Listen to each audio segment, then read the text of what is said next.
Global Order. I'm Hindol Sengupta. I'm joined in this conversation today by Jerry Rao. Most people in business know Jerry Rao from Emphasis, but also his work in trying to build low value but high quality homes in India. But after all that business work that he did, for which he became famous, Jerry Rao became a public intellectual, writing articles and of course books which advanced our knowledge about India, its information systems, its knowledge systems, its politics and economics.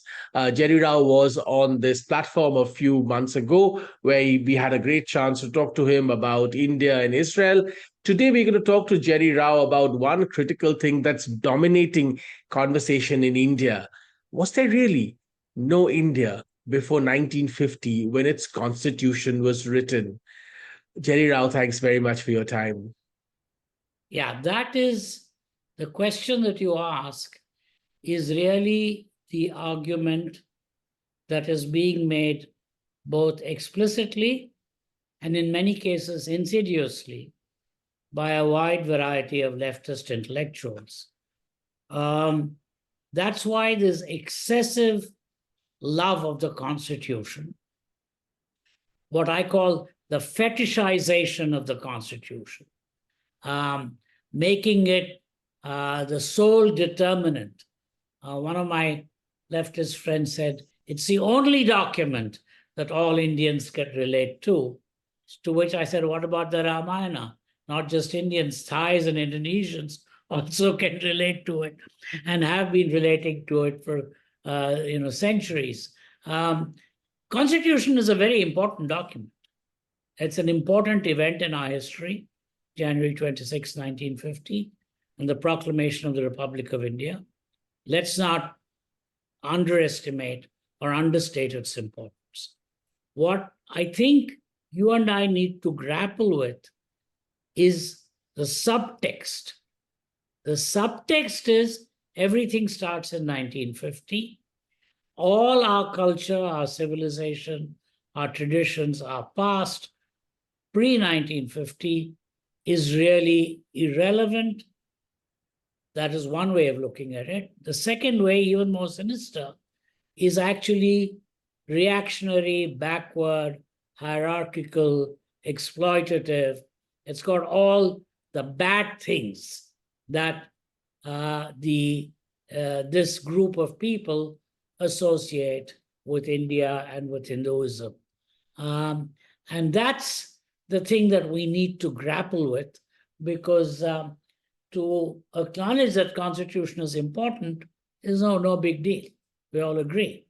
But to convert that argument into denigrating and downplaying our entire, past. I mean, Sanjeev Sanyal talks about this, that we are probably the only kind of Bronze Age culture which still survives with some continuity to that culture.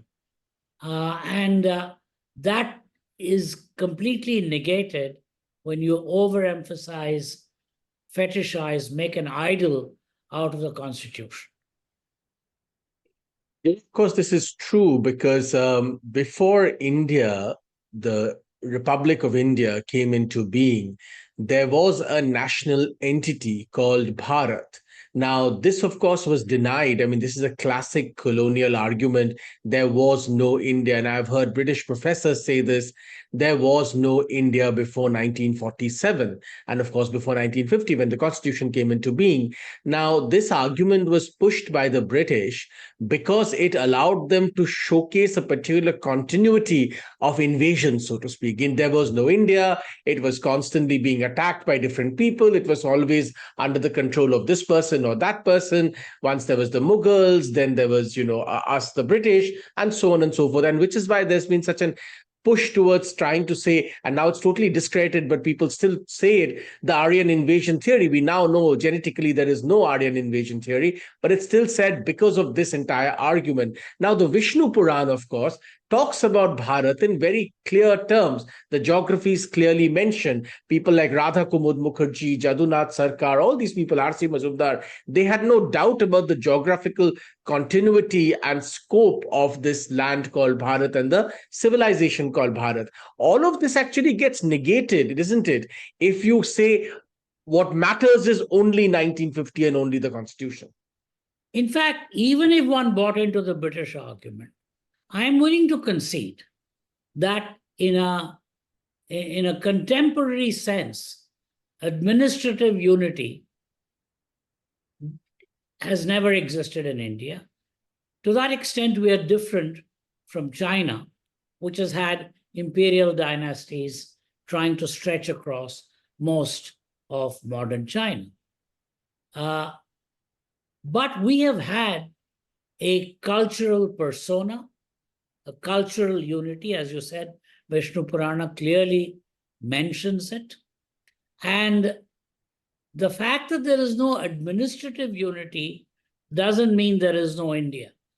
It is like saying that because there were no Jews or not enough Jews in Palestine till 1948, it was never, there was no land of Israel native to the Jews. It's like leaping from one kind of stuff. Yes, we didn't have a common commercial code across India, or we use different weights and measures in different parts of India, different calendars. By the way, even though we use different calendars, there was a lot of commonality in the calendars. If you look at the Jyotishis, the astrologers in different parts of India, even though they will draw the diagrams differently, they are able to talk to each other. They know what they're saying. So there is always this cultural commonality we have had. And to deny that is really very insidious and dangerous, because what you're trying to say is that the only thing that matters is the rigid Westphalian nation state that the West has conceived. Any other way of looking at ourselves as a nation, as a culture, as a parampara is inappropriate or incorrect. And worse, it's reactionary, it's backward, it's bigoted, etc., etc.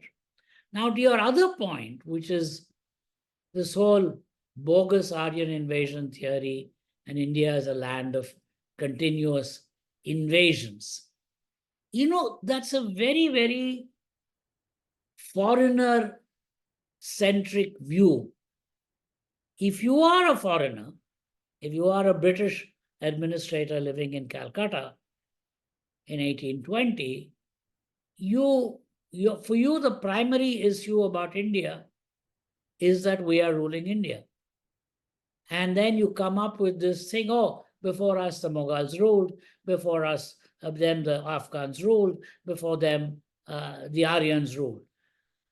This is bogus, because even though you may be ruling, the actual nature, the fabric of the country had very little to do with its rulers, unlike in China. It was a tapestry, and different kings, nawabs, different rajas. So the political part was unimportant. The cultural part was important. The story of Rama is there from Ayodhya to Rameshwaram. I live in Mumbai. Right near my house is a place called Banganga, which we believe is where Rama shot an arrow into the ground and a spring came up there. So Rama permeates this country. No, and it's not necessary that you should have the same commercial code or tax code in every part of the country.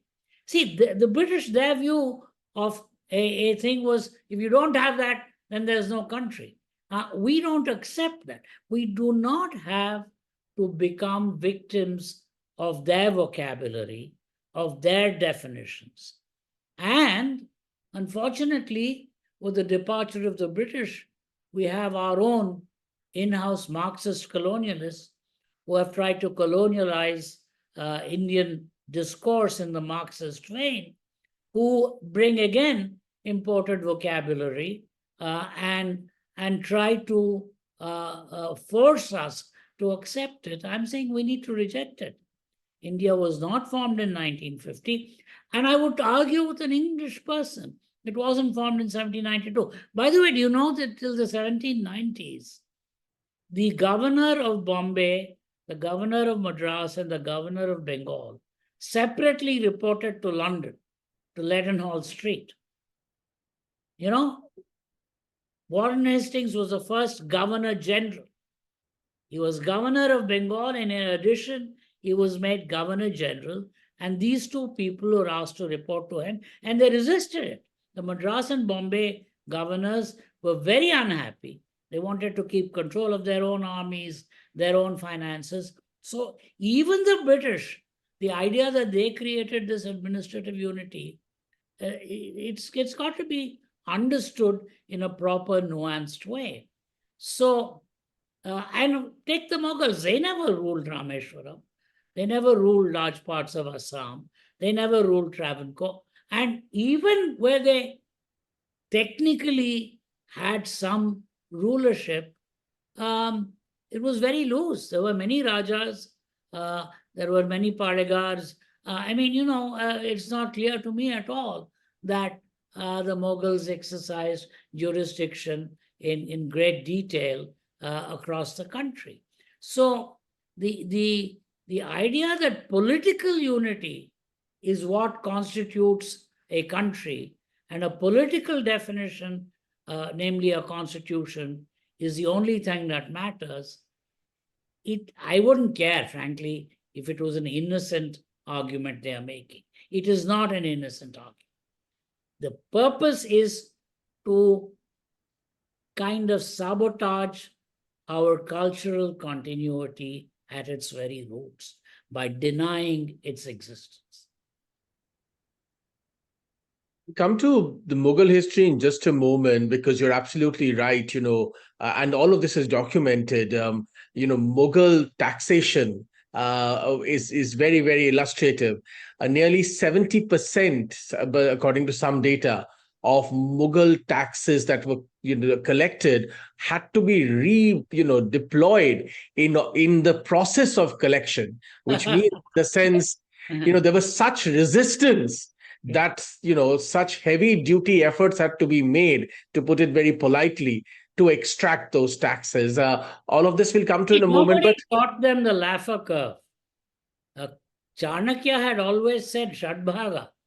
The king should stick to 1/6. So even in India today, I would urge our present government to have a 16% or 17% income tax rate as a ceiling rate. Shadbhaga is what Chanakya said. The Afghans took it to 33%, and the Mughals took it to 50%. Now, as you keep increasing your tax rate, that doesn't mean you're going to get tax revenues. As you said, people will resist. People will keep black money books. People will, in their own ways, they will bury their gold in the earth. So you won't get the money. Of course, they never knew. They just kept tyrannical plunder-like increases in tax rates. It was a very loose thing. That's fine. To my mind, that's perfectly okay. We are not a political entity like, say, China, like Ming China or something was. As one, they had one currency, they had one stuff and so on. Or even King China had a fair amount of centralization. But what we have is a commonality. In this movie Roja, have you seen it? Yes. This girl goes to Kashmir with her husband. Mani Ratnam's Roja. Yeah. and her husband gets kidnapped by some terrorists. That's right. She Arvind walks Swamy, yes, she is the walks actor. into this little temple in Kashmir, and she has a conversation with, I don't know whether it's Ganpati or Hanuman in that temple. And she says, I'm told that you're the same fellow who also exists in my village. You're the same guy. So I've come to talk to you and beg you to get my husband released. I mean, it's so fascinating that this girl from Tamil Nadu who is talking in Tamil to her deity, is doing it in Kashmir. And look at the words she uses. I believe you're the same guy who's in my village. You know, that is the thing that you will find that is so common. Um, the uh, the legends, you're talking now about 1500 years ago. Andal is writing about the river Yamuna and Vrindavan. And Andal has never left Srivilliputtur or Srirangam. She is very much in that. But yes, the mythical Vrindavan she is able to bring up because there is that tie. And they don't want to accept that. They want to pretend that we are a disjointed, they use expressions like we are a union of states. They use expressions about, federalism. All of these are code words. In America, if you say states' rights, that's a code word for racism. Similarly, in India, if you say union of states or federalism, what you're really saying is, hey, we don't want a strong organic kind of civilizational state. We want some kind of patchwork. And that is my fear. This fetishization of the Constitution is going to lead to and it's interesting because the argument cuts both ways. If really the Constitution is what counts, then how come you were supporting the idea of one state having a different constitution? You should have opposed that. If the Constitution is such a sacred document that you keep always swearing by it, then how come? So, I mean, these are things that are worth. But I'm again, Hindol, just like our last conversation, I'm less worried about the immediate stuff, more worried about the sinister subtext. Talk about the sinister subtext for a moment, Jerry. Then, like you mentioned, if the Constitution was so hallowed, so to speak, interestingly, on one hand, we want this, this reverence, so to speak, this absolutist reverence for the Constitution. In fact, though the Constitution has been amended again and again and again, continuously, and yet at the same time, it's almost like every part of India, there's an encouragement for every part of India or different parts of India to claim quote unquote special status above and beyond the means and the framework of the Constitution.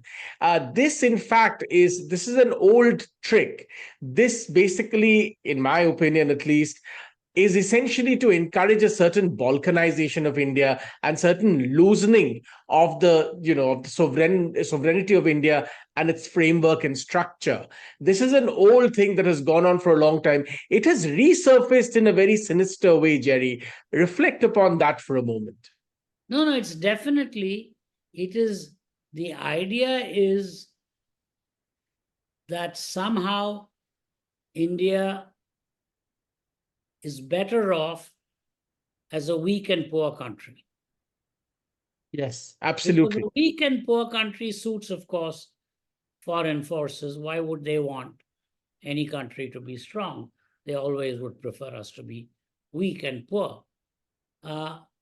It also suits many political parties. Many years ago, I was talking to a politician friend of mine, and I said, my friend, just give me straight numbers. I'm not interested in arguments? Do you get more votes from poor people than from middle-class people? He said, yes. I said, do you realize what that means? He said, no, what does it mean? I said, it means that you have a vested interest in continuing with poverty. See, as people get educated, as people get richer, their voting pattern changes. And if that voting pattern changes in a manner that is detrimental to my political party, then I'm saying, wait a minute, should I encourage education? Should I encourage wealth creation? Am I not better off keeping poverty?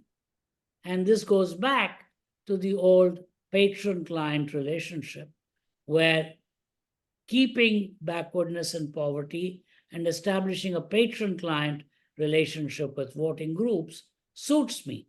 So here is an incentive to keep people poor, to keep people less educated.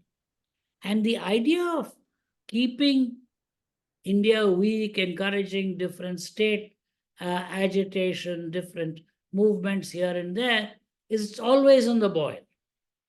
It's always a little bit on the boil here, on the boil there. And, I was just telling one of my Sri Lankan friends, I said, if you guys hadn't had the civil war, today you would be as rich as Taiwan. It's a beautiful country, relatively high levels of human capital, well positioned for global trade networks. But there was, therefore, a vested interest for somebody or the other to create civil war there, or to encourage civil war. That's the kind of thing that we need to be very careful about, because a place that is programmed for success can get easily derailed if we buy into these kind of fragmentation ideologies, because fragmentation invariably leads. Yugoslavia was a reasonable country. And if it had stayed together, today it might be one of the richer countries in Europe. But by the split and the fragmentation and the civil wars, they've set themselves back. We need to kind of think about this very carefully, that people who keep saying we're a union of states, people who keep saying we're some kind of loose thing. Yeah, we could be loose on many things, but on some things we are not loose. We have to assert sovereignty, and we have to assert a certain level of unity, of purpose, and in order to give us clear emotional fulfillment, tie it back to the commonality of our traditions going back millennia, not even centuries. I was reading an article in the print, where I write about great revival of interest in Subramanya or Murugan in Tamil Nadu. Some of the earliest statues of a young, handsome male god with a peacock behind him come from Peshawar and Kashmir and Swat. Murugan is Kartikeya. Yeah. Of course, Yeah. many They come people in from Tamil there. Nadu don't want to accept this today, but it's true. Murugan is only Kartikeya. Peacock, okay, even if you don't accept that, there are peacock, handsome male god statues that come from Peshawar, for God's sake, that come from Kashmir. So, you just have to understand how much this thread is there. I've written about this in Kumbakonam. I was driving around, and suddenly I came across a board. Kashi Vishwanatha Temple. There's a Kashi Vishwanatha temple it's called Kashi Vishwanatha. And you walk in, and there's statues of all the sacred rivers and so on. It's a Kashi Vishwanatha Shiva temple in Tanjavur district of Tamil Nadu. And if you But all that cultural unity or cultural continuity or connections, they want to deny. They don't like it, because that gives us a kind of fairly unique standing. I keep coming back because I'm so intrigued by this expression from Sanjeev Sanyal, that we are the only probably living example of a Bronze Age culture continuing to survive with continuity, with connection. And that is so amazing. That is so So amazing. that lives on in us in day-to-day things, right? I mean, you mentioned this temple that you discovered. One reflects upon the fact that the Gayatri mantra that is said in countless homes in India every single day has been spoken in exactly the same way, unbroken, for at the very least 3,000 years or more, at the very least, Probably more. No, probably much more. even those who oppose, for instance, this guy Kancha Illaya, he's Yes. totally opposed to this, and for him, everything in India is about caste. And he writes well, so I'm not disputing that. But even he, when he says, no, no, we don't worship your goddesses, we don't care about Parvati and Saraswati and Lakshmi, but even has to, on subsequent pages, he concedes that his so-called non Sanskritic goddesses name is Gangama. Why in Telangana should a village goddess be named Gangama? Ganga is somewhere 1,500 miles north. So, the point is, it doesn't matter. In fact, that to my mind is what people seem to not understand, that they use this caste hegemony and hierarchy simply to curse Indic civilization, our traditions, and use overlay on top of that a Marxist kind of vocabulary. It's inappropriate. It's not the way we are. It is not the way we are. And there are multiple realities in India. I'm not denying that there is jati. I don't even call it caste. I call it jati because I think caste is an inappropriate word. And Also, if you go back even to the Bhagavad Gita, what is Krishna saying in the Bhagavad Gita? He's saying that the Varna system has been created based on two things: guna, which is your quality, and karma, which is what you do. yeah, There is no suggestion that this is some hereditary thing. And there's been enough research to show that all of this solidified in a particular way because of the political experiences of India, the invasions, and so on and so forth. But I want you to reflect on one thing, Jerry. All of this is happening when actually around the world, the idea that civilizations are unique is growing stronger.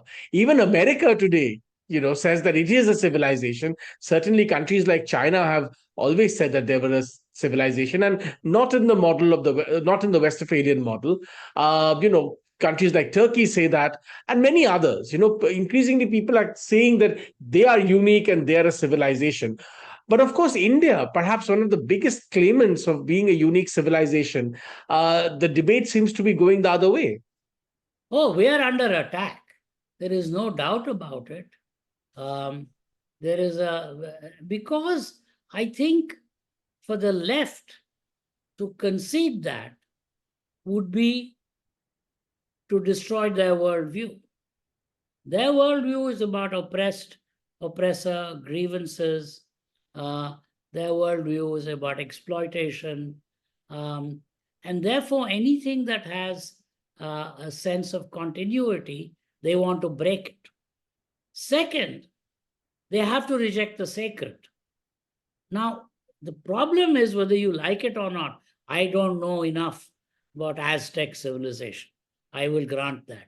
But if you're talking about our civilization, if you detach the word sacred, it doesn't exist. Our music is about bhajans and ragas, which, Saraswati herself sang, Shiva himself sang. Our dance our literature, our poetry, our recitations, our drama, our architecture, our sculpture, our painting. I mean, the sacred is simply intertwined with our lives. And the left has to reject the sacred. They cannot accept the idea that this pursuit of human utopia is a stupid and dystopian idea. They want to continue to pursue it. And they want to continue to pursue it by state intervention in our lives. And therefore, these ideas that you and I, are embracing about civilization, civilizational continuity, are dangerous for them.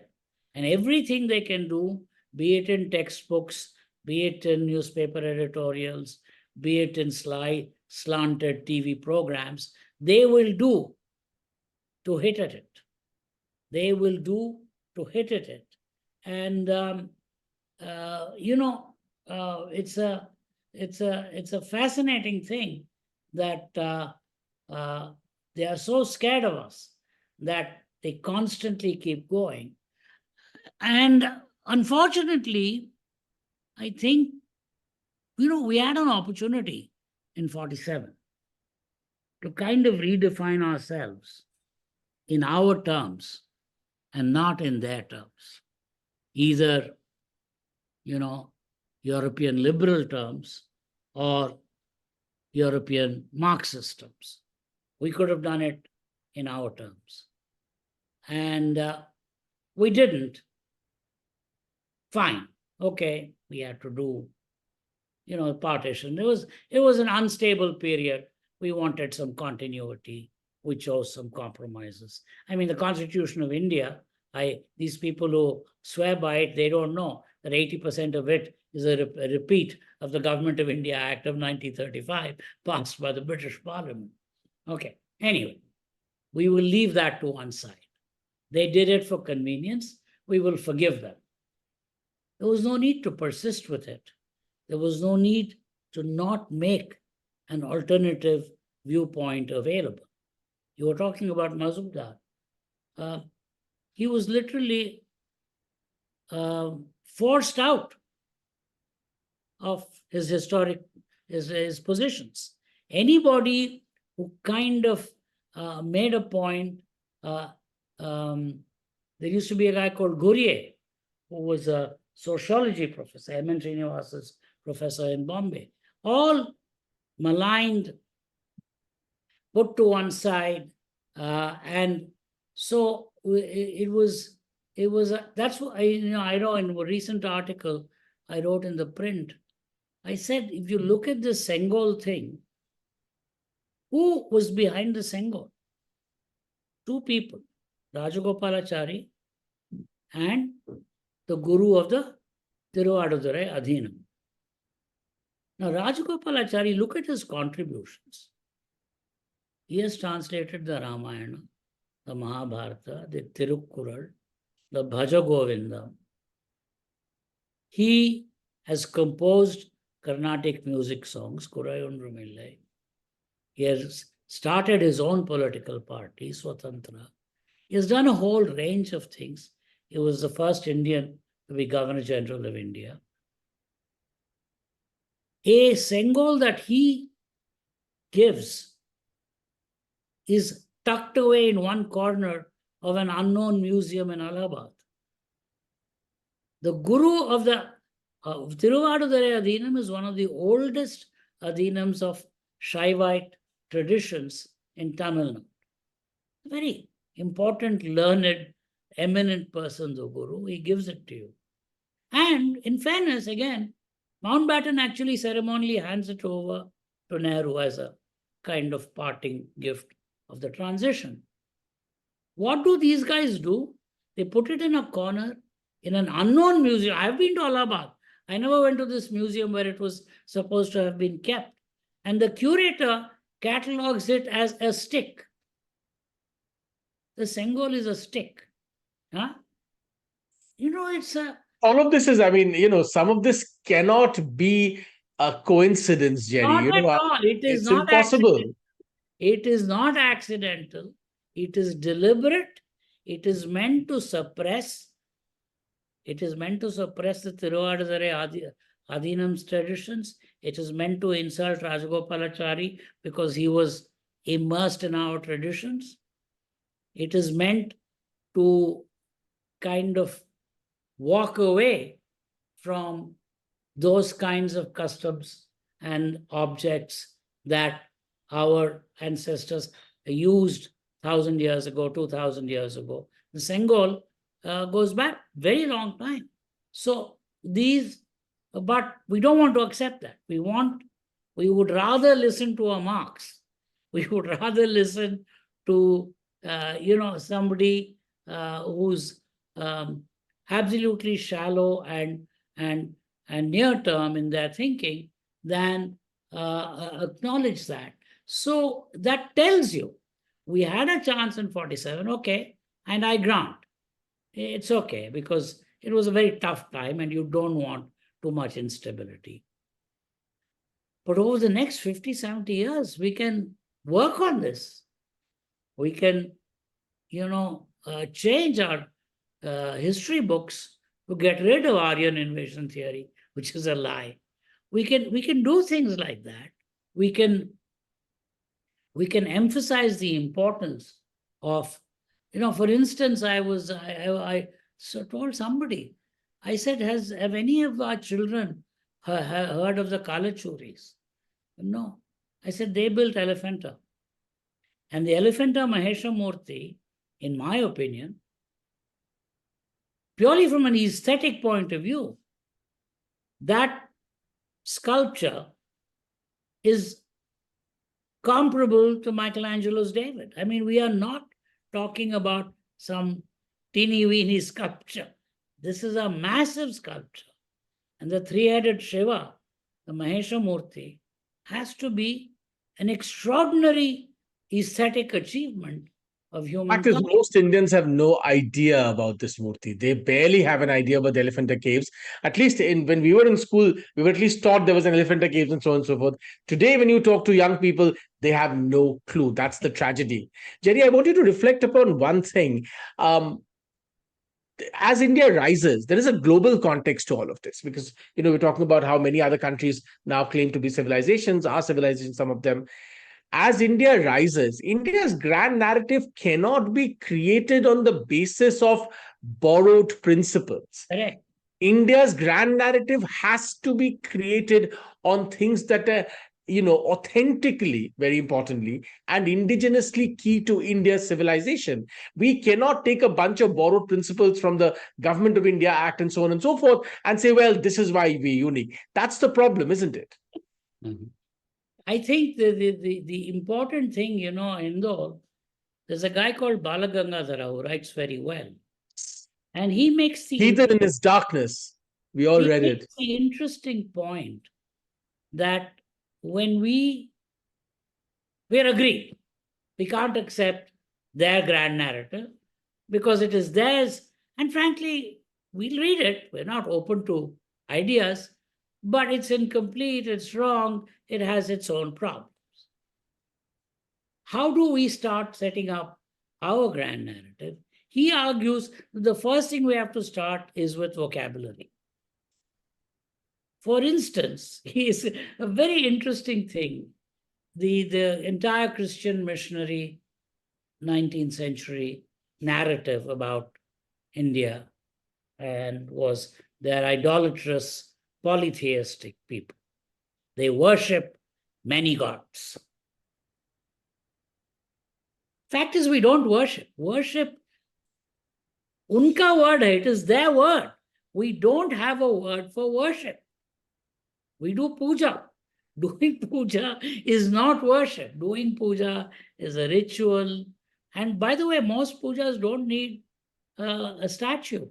You put a coconut in front of you and then you invoke and invite Ganpati or Durga to come into that coconut.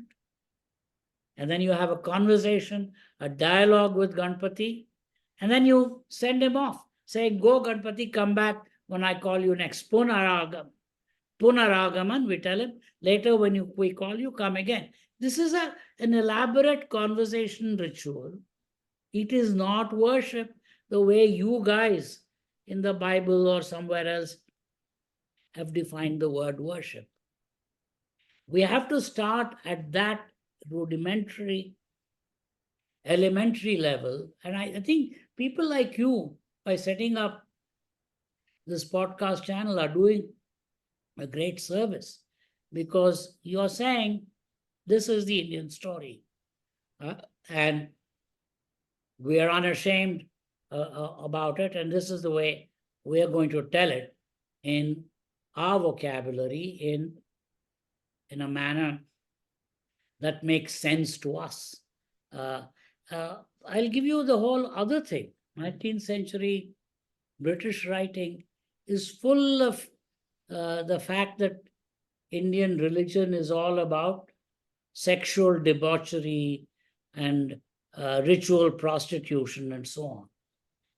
This is your way of looking at it, because in your Bible they talk about harlot and this and that. So we don't think. For us, the Devadasi in Tamil, we say Devan Adiyal. She is at the feet of the Lord, and she's an artist and she dances.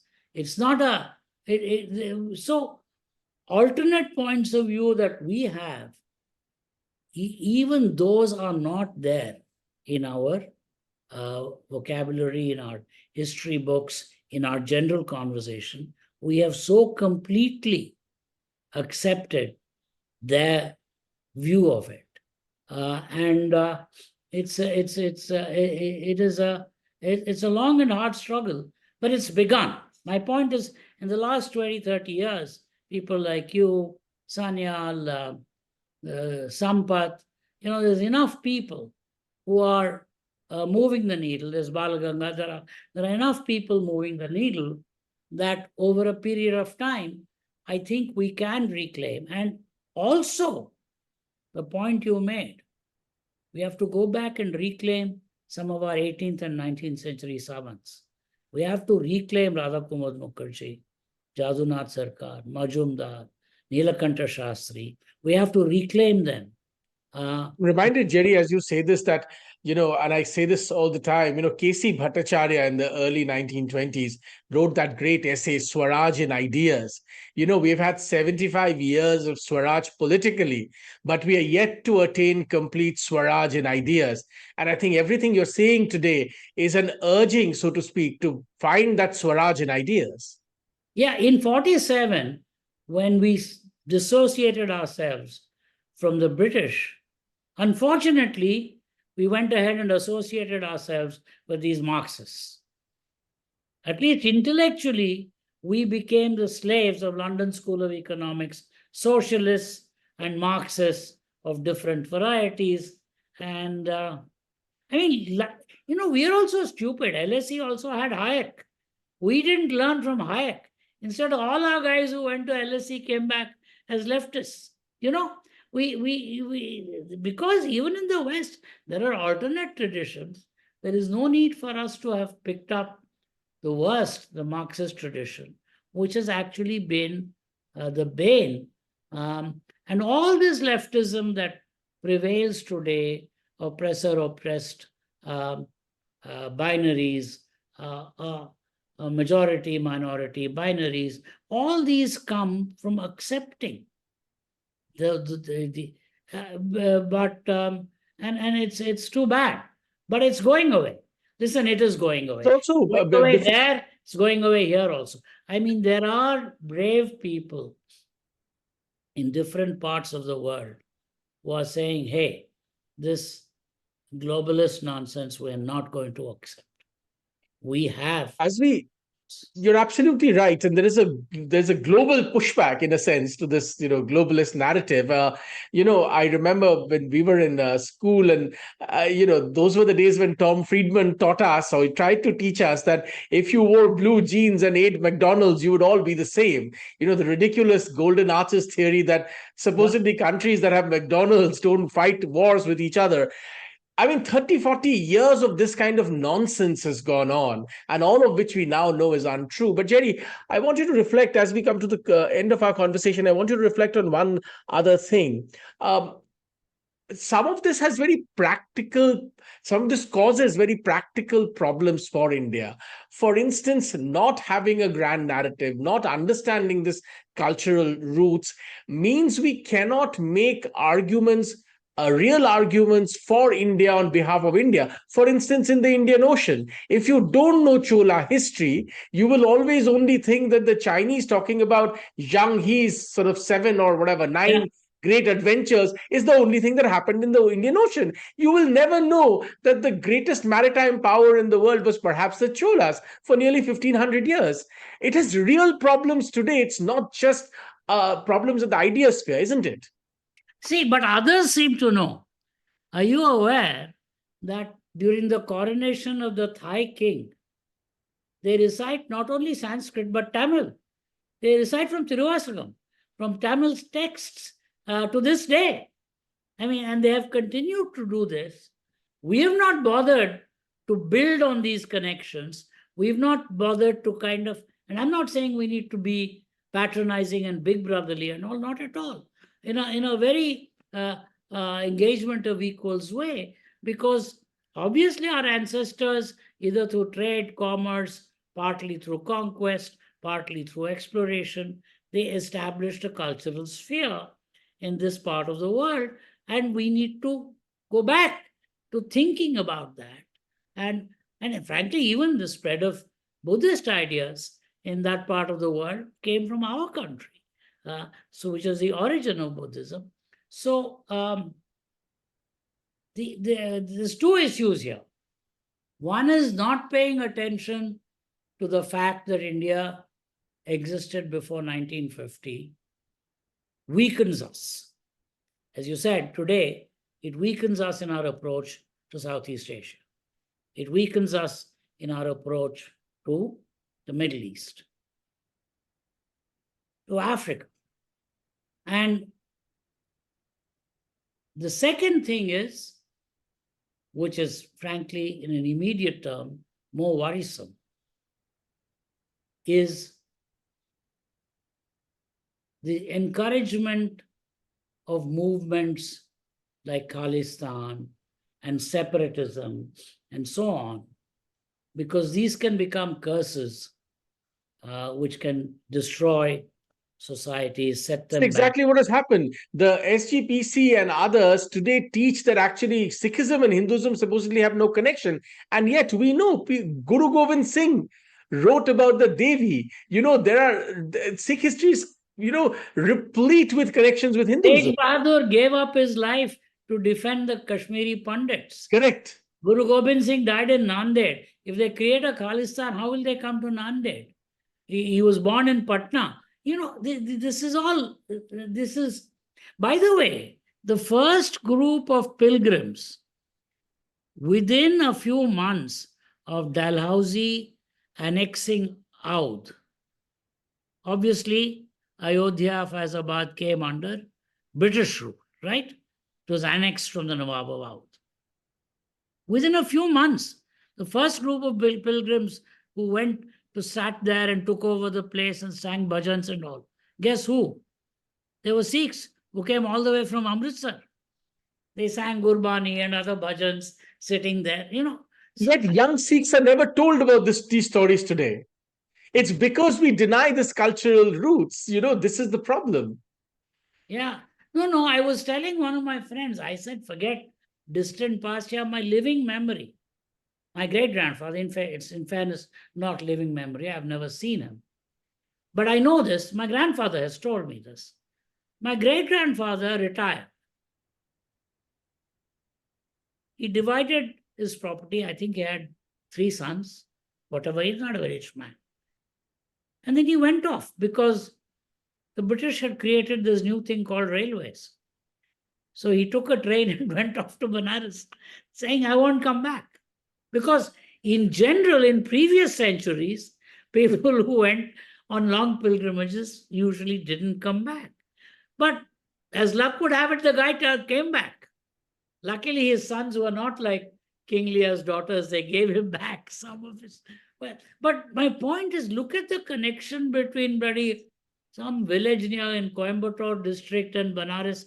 I mean, and to pretend that these are all separate things is just. And the only thing that keeps us together, one of my friends sent me an email. The only thing that all Indians can claim as common, the one thing is the Constitution. I said, no, the Constitution is important, but no, it is not the only thing. Our music, there's so many things that we do that are, our use of spices, there's a zillion things, our weaving patterns, where there's It's, I commonality. think, critically what you mentioned. Uh, if we deny that the sacred forms the very basis of our civilizational continuity, then there is no civilization left. There is. If you go by the purely atheistic, materialistic view of the world, yes, our civilization doesn't exist. But if you concede that there is a mysterious, magical, we even call her Maya. One of the Right. names of Devi is Maya. She is a mysterious, magical thing that holds the cosmos together. If you don't have that sense of the sacred, then yes, you're right. But we do. That's your problem. If you Marxist fellows don't have, that's your problem. But let me tell you, 95% of the people of this country have it. And Yes, that's right. they have it innately. They have it in so many ways. And it's Yes, repeating, Jerry, because, like you said, your friend wrote this, right? I mean, your friend actually in practice might be doing something else, but these ideas have got drilled in, the same with me in school and so on, in school, in college, in public sphere, in parliament now, these ideas are being drilled in, that there is no civilizational continuity. And I think it's very, very worthwhile to keep underlining that there is. And see, the other problem is because all these guys are secularists, and civilization continuity, which is connected to the sacred. Very quickly, within 2 minutes, I'll start talking about Rama coming to Bombay. Of course, he didn't come to Bombay. But we believe he came to Bombay because that's the way we think of our country and our own mental existence. So they get very upset because they associate that with religion. And again, Hindol, please work on this as part of your podcast thinking and your interviews with different people. Let us reject this word religion. It is a Latin word. It was coined to describe them, their Christian faith, as distinct from Judaism. By the way, very word Judaism was also coined by Christian thinkers. There was no word called Judaism before that. So in order to define them and others there, so when they came here, they didn't know what to say. Acha, this must be. I'm reminded of Sardar Patel, whose biographer I am, exclaiming in one letter that they say we are rightist. I don't know what is rightist. I'm only doing what is good for my country in a practical, pragmatic way. What is this rightist? So Patel never claimed he was rightist. It's the left who projected these things and said this person is right wing and that all kinds of things. This is a long, yeah. They do strain ad of history. hominem attacks. They give you a name and then they Yeah. hang you. Yeah. And this is so. The fight back is real. Huh? We should draw strength from the fact that the fight back is real. It is, and it's picking up. Yeah. And people like you are doing great work. I'm too old to do much more. No, you have done incredible seva so many years. With people like you in keeping this pushback going, because I think it is it's interesting. It's interesting that they, with all their faults, they were willing to give Radhakrishnan a knighthood. And what was his contribution? In fact, Radhakrishnan is a very interesting fellow. I don't like everything that he's written, I'll be quite honest. I have my own issues. But the key thing is, he is a genuine acharya. Because for us, an acharya is one who writes commentaries equal to the ways Adi Shankara wrote commentaries. He wrote a commentary on the Bhagavad Gita. He wrote a commentary on the Brahma Sutras and on the 10 major Upanishads. We call them the Prasthanatraya, the three most important foundational documents, not of everyone, only of Vedanta. And Radhakrishnan wrote that. He translated and wrote. So, there were people like that. I don't think today. I go to universities, colleges, most of them have not heard of Radhakrishnan. They don't read. Why is this that, we are constantly reading some French guy who's writing about Indian politics? This is astonishing. Some Indians NRI quote professor. foreigners. Yeah, Indians quote foreigners about ourselves more than any other people. I've never heard of Dalhousie University. He is writing. Why are we taking all these things seriously and allowing our young to fall prey to this? It's very important, the point you originally made. We have to create our knowledge in our vocabulary with a way of looking at it from our point of view. Not that we disrespect other points of view, are willing to listen to them charitably, generously, openly. But we do want to make the point that in using words like religion and caste and this and that, you are creating a problem, because that vocabulary is inappropriate to describe our civilization, and we have to be defined in our own terms. To sum it all up, once again, from where we began, the Constitution of India is very important, but the Constitution of India does not and is not the only thing that defines Indian culture, Indian civilization. We had a long, illustrious past as a civilization, long before the Constitution of India was even thought about. Thank you, Jerry Rao, for your wonderful comments. One last idea please. I want to leave you with, please, which I think is also a good closure to it. Please. Ours is a story of loss and rediscovery. Yes. So Chanakya's Arthashastra is lost. Yeah. Strange fellow in Tanjore comes to Mysore and gives a manuscript to somebody in 1890, and we rediscover it. The Sangam literature is lost. Yes. One guy, Salem Ramswamy Mazliar, has a copy of some strange palm leaf. He gives it to U.V. Swaminathan. We recreate Sangam literature. We have loss and rediscovery.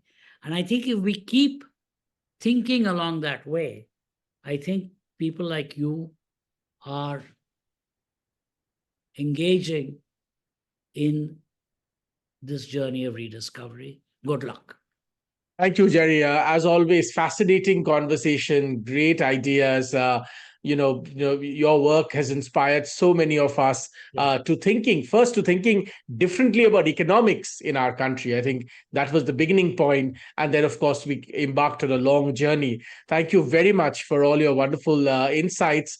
Lovely talking to you once again. I'm sure there'll be opportunities to have these conversations more frequently. Thank you, Jerry Rao. I'm more than happy.